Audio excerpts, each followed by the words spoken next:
people are going to talk about you whether you're in the room or not. We know consumer behavior has changed, where we're doing the research ahead of time. We're asking around. We're in back channel communities.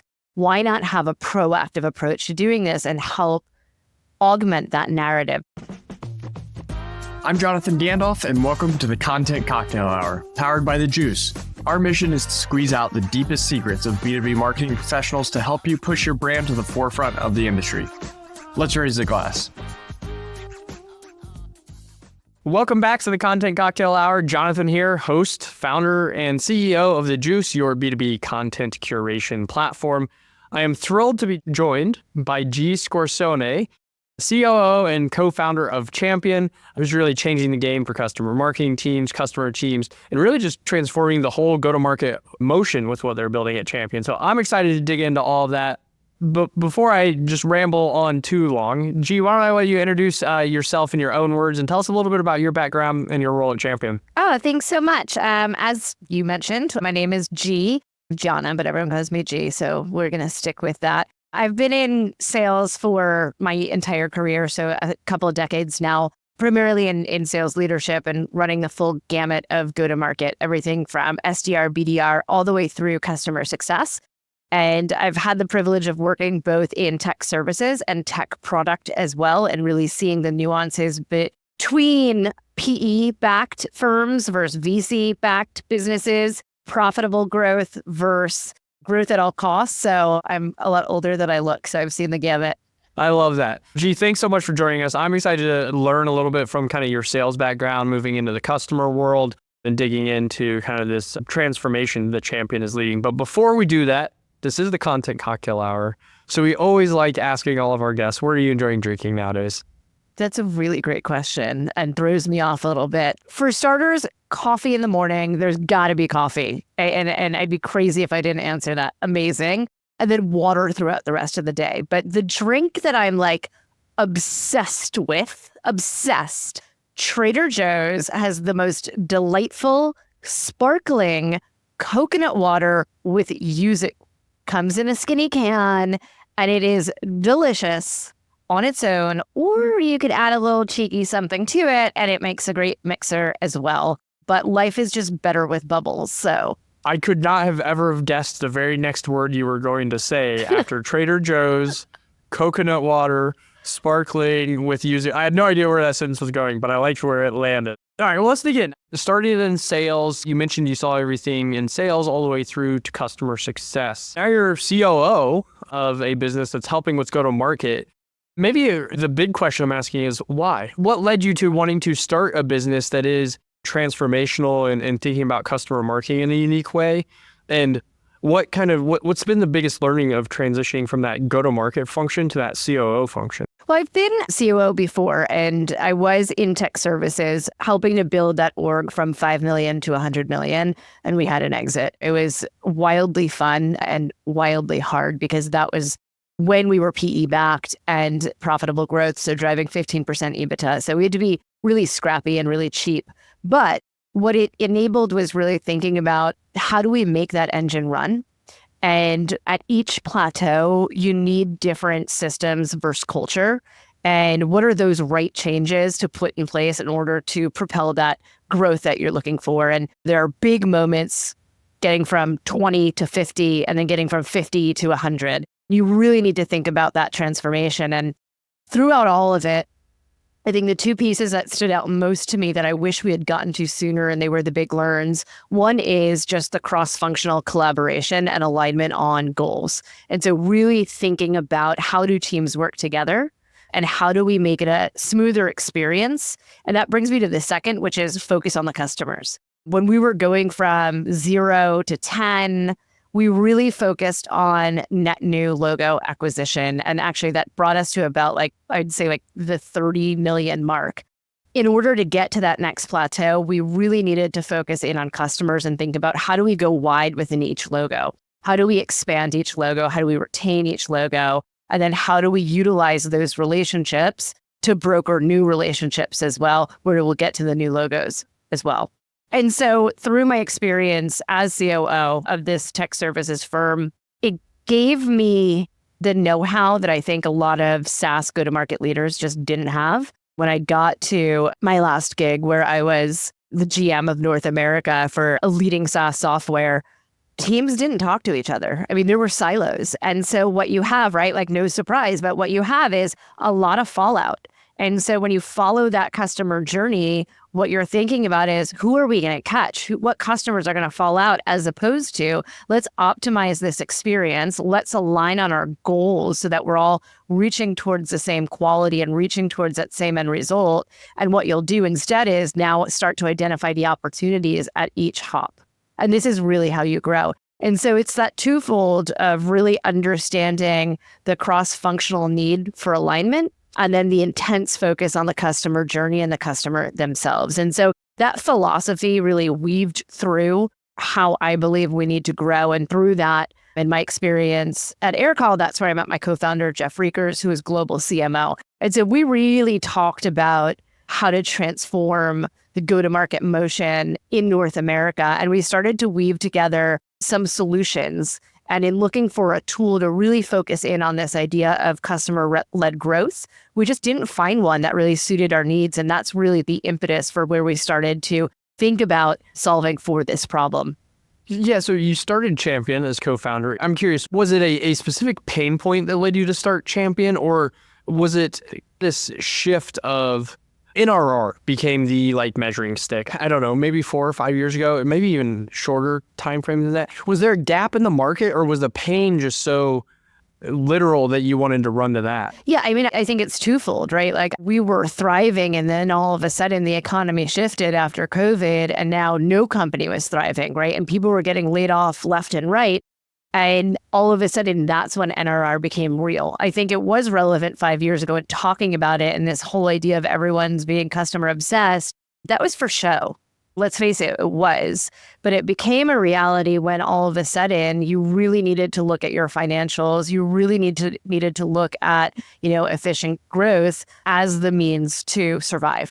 And so it's really through that we realized that the biggest pain is organizations not knowing how to get to a place where they're able to retain customers. And you mentioned NRR, but I think the other piece that people often forget is just logo retention. NRR is thinking about overall expand. We exactly right. We know the formula, but so many companies can offset all of the other ones that you're hemorrhaging. And so you really need to think about both as a core strategy.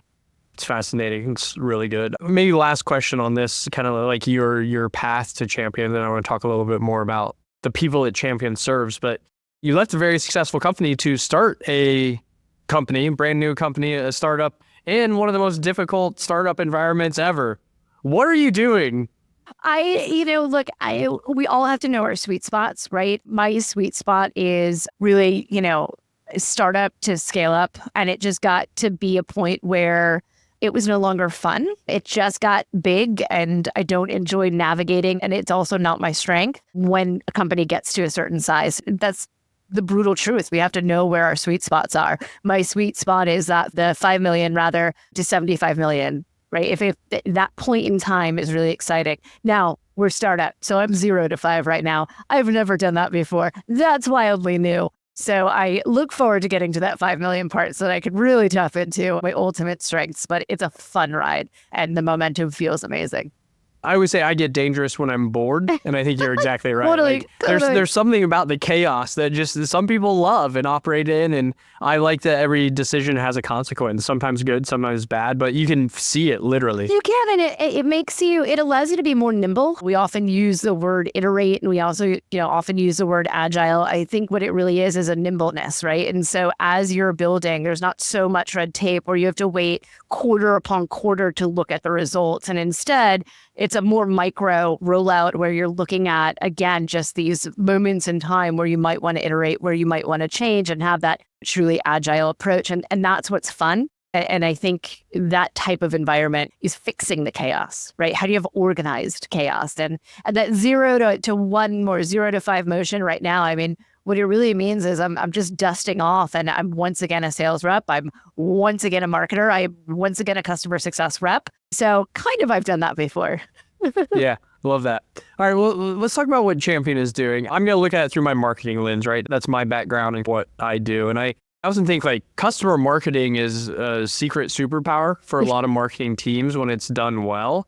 But I feel like we, maybe as marketers, myself included, don't always prioritize it, or it feels like something we need to like grow into, or it almost needs to like be requested of us because we're always so new business pipeline focused. But do we really have that backwards? Like, as I've talked to Jeff and learned a little bit about Champions, like, man, maybe we've just like, we're doing it that way because that's the way it's always been done. But wouldn't we be better off to start with our customers and kind of reverse engineer into what new business marketing should look like based off that customer base?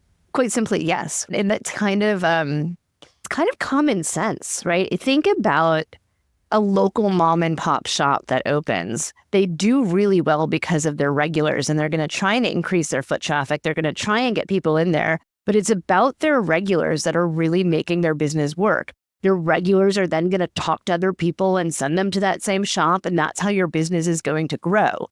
It's a very, very simple, right, strategy that works. We also know, right, from the age of growth at all costs, that throwing dollars to build pipeline is going to work, but it's exceedingly expensive.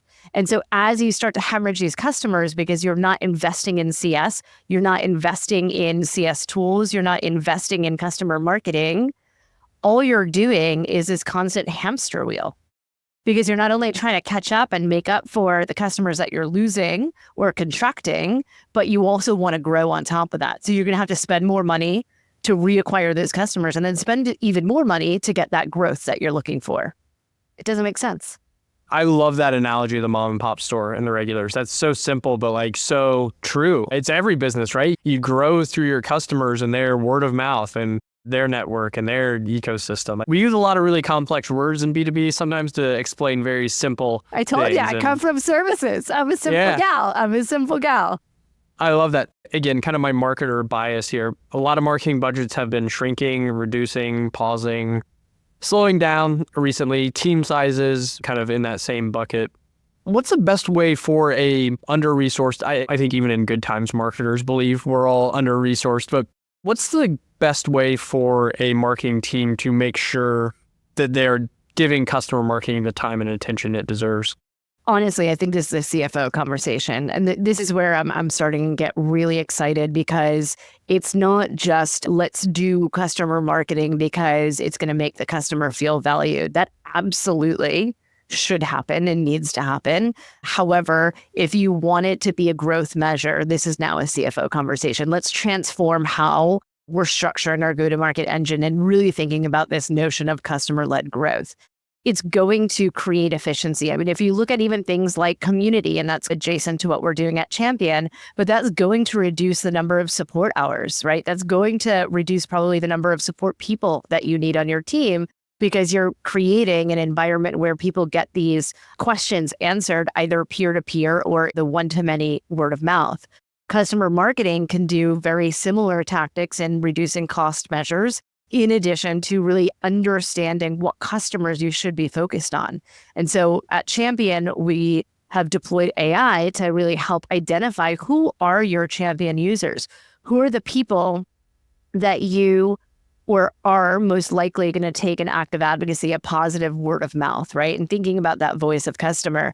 People are going to talk about you whether you're in the room or not. We know consumer behavior has changed where we're doing the research ahead of time. We're asking around, we're in back channel communities. Why not have a proactive approach to doing this and help augment that narrative? They're going to get that anyway. Now build in something proactive with a proactive reference program, as an example, shorten time to close, increase win rates, especially for those hard to close deals. Think about who your champions are. Are they moving from role to role? This will help you build pipeline. So tracking job changes. Does that put a current logo at risk because you're losing a lot of champions within one logo as well? And so there are a lot of motions that just by building relationships with your customers, the right ones, and really understanding the overall average of champions within each logo, et cetera, it's going to give you amazing insights to really navigate and build relationships that is going to be mutually beneficial. I believe I said this yesterday and I'm going to say it out loud, but I had this aha moment of customer marketing is the voice of the customer. I think about the power that customer marketing can have in running cabs and really ensuring that product marketing and product understands what customers are saying and what they need. Your brand's going to have a narrative in market, whether you like it or not. Wouldn't you rather play a role in that as opposed to letting what customers are saying kind of control the narrative? That's really interesting. Going from marketing leader to founder CEO, I've shared this, I've written about this, I've talked to my former CS partners at former businesses. That's been the biggest learning for me, is that I ignorantly used to think CS was just you tell the customer yes and then you go figure it out. And was I wrong. Now I realize, I think you called it a channel earlier. And I think that's exactly the right way to think about it. We've got all these different channels we think about as marketers, and customers are just another channel. I think if I could go back and do some of my marketing career stops again, I think being just as close to the CS leader as I was to the sales leader is where I would start making changes for sure. Yeah, exactly. I've said that, at Champion, what we're building, our product should be the connective tissue. When you think about what product marketing needs to do and support, it needs support to support sales with things like references and a referral program, testimonials and case studies. And again, that's going to help decrease time to close, increase win rates. They can support building pipeline. And, the most important or equally important is the other side of it, customer success and aligning with expansion targets and renewal targets. And this is where I think it's vastly important. I talked about alignment in the first question that you asked me. Leaders need to align on this common goal. So good. I love that. This is a bit of a curveball question, but we're recording this end of the calendar year. This is a time when a lot of businesses think about customer campaigns, specifically gifting campaigns, as cliche and cheesy as that may be. I'm just curious, and it doesn't have to necessarily be a gifting campaign. What's the best customer marketing campaign either you've been a part of in previous roles or you've seen maybe one of the Champion customers execute? Okay. The most random one came to mind, and everyone who watches this is going to be she's out of her mind. We used to go to in-person meetings. This is quite a few orgs ago. And again, profitable growth. We did not have a lot of money, right? We did not. I had all of the salespeople. We all made cookies and baked brownies, literally. And then we wrapped them. We got tissue paper, branded tissue paper, and we hand delivered homemade cookies and brownies. And we did a whole social campaign around it. And it was a blast. We had our customers posting, we posted about it, and it just brought so much enthusiasm and involvement from the entire org. And so honestly, I think that it really just touched the hearts of people because love went into it. So yeah, I think that's incredible. I always say breaking bread is the most successful marketing strategy. I might have to update that to baking brownies is the best marketing strategy. I think you're right. There's something kind of intimate about individually baking baked goods for your customers. That's caring for somebody like a human, right? And not just thinking about it like a campaign. It's just taking care of your customers. And at the end of the day, that's what we're trying to get to, right? Is yes, at scale, but we're really trying to show people that we are human, that we get their pain, and we're there alongside them. I hope that's a little bit of inspiration for some of our listeners here today. So if you liked that question, you're going to love this one. The last question we always ask all of our guests: what's an unpopular opinion that you have as it pertains to B2B, sales, marketing, CS? Let's hear your hottest take. Okay, you've already said it, though. We've already hinted at this, and I think that you got what I was picking up. SaaS overcomplicates things. We're just overgrown, overbuilt, too many assumptions, too many hypotheticals. We just overcomplicate it. We just need to scrap some teams. Yes, I believe in automation. Yes, I believe in driving efficiency at the same time when it makes sense. So we've got to have team members that want to roll up their sleeves, do some manual work in conjunction with some automated features, and just build a process that's really smooth. And I think most SaaS orgs are just overgrown. Too many people who don't want to roll up their sleeves, and it's just overcomplicated. And how you can get to that, I believe, again, is aligning all teams together to one common goal. Because I think that a lot of time and strife and stress is spent trying to get buy-in from other teams, and it's just taking up too much time, and we're standing in our own ways of further growth. Okay, we ask a follow-up question, but I like that so much. I don't typically ask follow-ups here. What should that one common goal be? Like, do you have a strong perspective on go-to-market teams? This is the one goal, or does it vary from org to org? I'm sure that there are some nuances to it. When I was GM, I had, as I mentioned, I had an SDR, BDR leader, I had a sales leader, partnerships leader, and a CS leader. And then marketing had a dotted line to me. And I think I was able to get this in North America's field marketing as well. I put in a bonus, and the bonus was my target, right? Which was hitting our ARR target and our NRR target. And so everyone had to think about the start to finish. And they got a really significant bonus that was meaningful, right? If we hit that end of year. And then I believe, I forget what growth we were looking for, but if we surpassed that target, they each had a $20,000 bonus. That's what will tick the needle, right? And it's that simple. What is the board looking for us to do? That's what people should be targeted on. So they understand the responsibility that they have in the overall vision. Now, I only did that for my direct reports, but as I grow Champion, I will be looking to do that all the way down. Let's all act like CEOs. Let's all have skin in the game. That's incredible. I love the simplicity. And it's then every person in the org gets to think about, is this thing that I am working on impacting one of those two things? You might be a few steps removed from it, but is it going to help the next step impact that thing? It makes you think about, right? I'm passing MQLs. Are these actually good? Or are they going to waste time? That question makes me nervous. Right? It helps people think a little bit. Self-analyze. Let's just say self-analyze. I love it. Well, G, if people want to learn more from you or learn more about Champion, what is the best way to do that? Please reach out on LinkedIn or go to championhq.com to learn more about us, but certainly reach out, as I'd love to connect. I love it. We are big fans. I'd encourage everybody to go check out those links. We'll have them in the show notes. Thank you for joining another episode of the Content Cocktail Hour. Until next time, cheers. Thank you for joining the Content Cocktail Hour powered by The Juice. If you want to see more episodes or more resources curated for your role, join us on app.thejuicehq.com. See you next time, same place. Cheers.